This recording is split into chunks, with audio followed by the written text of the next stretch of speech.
2025 жылдын 10 айына 2024 жылдын 10 айына салыштырмалуу Бишкек шаарында жер тамдардын баасы 30%, ал эми батирлердин баасы 20%га өстү. Ош шаарында жер тамдардын баасы 26%га өстү, ал эми батирлердин баасы 20%га өстү. Эмне үчүн биз ушул ири шаарлардагы кыймылсыз мүлктүн бааларын айтып аткан себебибиз региондо кыймылсыз мүлк рыногунун активдүүлүгү жогору болбогондуктан ал жакта баалар мындай кескин түрдө түшүп, кайра төмөндөп турат да.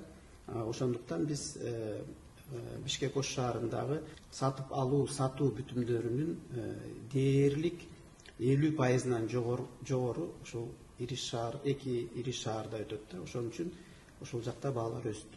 Улуттук статистика комитетинин маалыматына ылайык 2025 жылдын 9 айына карата инфляциянын көрсөткүчү 7,8% түскөн. Турак жай багытындагы кыймылсыз мүлктөрдүн баалары бул инфляция көрсөткүчүнүн бир топ жогору экенин мен айтып өттүм.